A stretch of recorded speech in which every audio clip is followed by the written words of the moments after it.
The fluorescent lights hummed with a steady, clinical buzz that filled the back of the classroom. Ryan tapped his pencil against the corner of a math test, the paper crisp and marked with a perfect score. Beside him, Jake stared at a blank notebook, his own test paper shoved deep into his pocket, crumpled and hidden.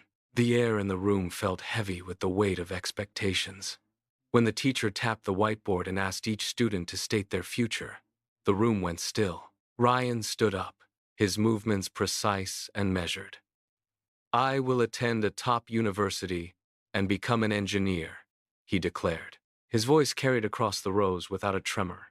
He sat down, and the teacher turned toward the back. Jake stood up slowly, his hands buried in his pockets, his posture loose. "I am going to start my own business," he said. The words hung in the air for a second, before a ripple of muffled laughter moved through the desks. Ryan looked at his friend, his face unreadable. Years later, the divide had become a chasm.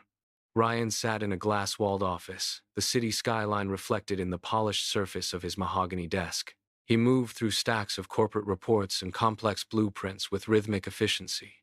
He was a rising star, his name already etched onto the door. Across town, the air was thick with the smell of oil and burnt rubber. Jake stood in a cramped, rented garage, surrounded by towers of unsold inventory. He wiped a streak of grease from his forehead, his phone buzzing incessantly with yet another automated rejection from a potential investor. He had lost his savings twice in 2 years. The concrete floor was cold, and the only light came from a single flickering bulb that cast long, erratic shadows. He did not stop. He spent his nights hunched over manuals, tracing diagrams and refining his pitch until his eyes burned.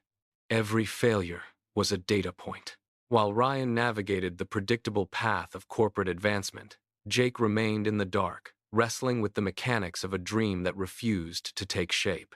The silence in the garage was heavy, broken only by the hum of a cooling fan and the scratch of a pen against paper. One rainy Tuesday, the office door clicked open.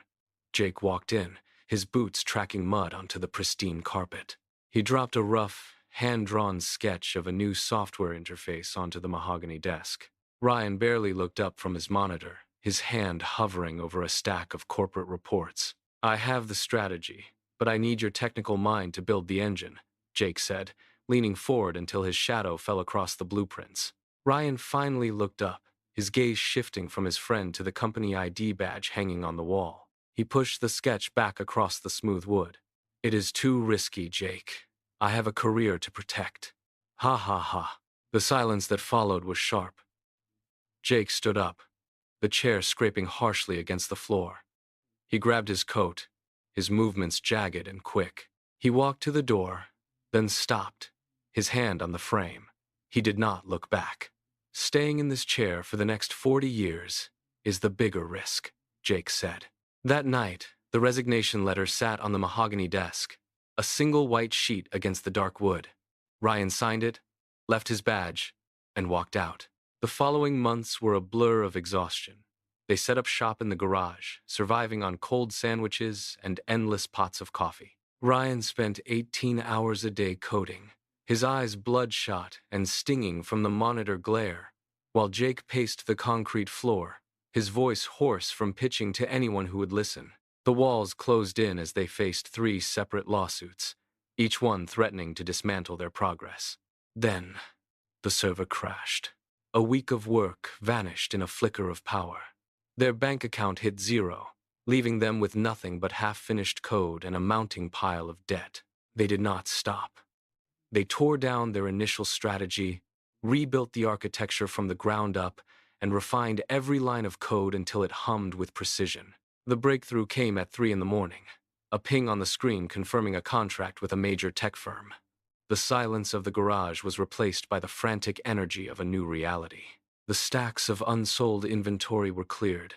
The flickering bulb was replaced by bright overhead lights, and the cramped space finally felt like the foundation of a high-rise empire. 5 years later, the fluorescent lights of the classroom were a distant memory. Ryan and Jake stood on a stage, bathed in the warmth of bright spotlights. The auditorium was packed, a sea of faces waiting in total silence. Ryan held a crystal trophy, his grip steady and firm. He looked out at the rows of people. I was always the first in class, Ryan said, his voice echoing through the hall. But I could not have built this without the man who was always the last. Jake stepped forward, his hand brushing the microphone. He looked at the crowd, then at his partner. Being last is not a dead end, Jake said. It is just a different starting line. The applause began as a low rumble, then surged into a roar that shook the floorboards. The two men stood side by side, watching the hall erupt, their journey finally complete.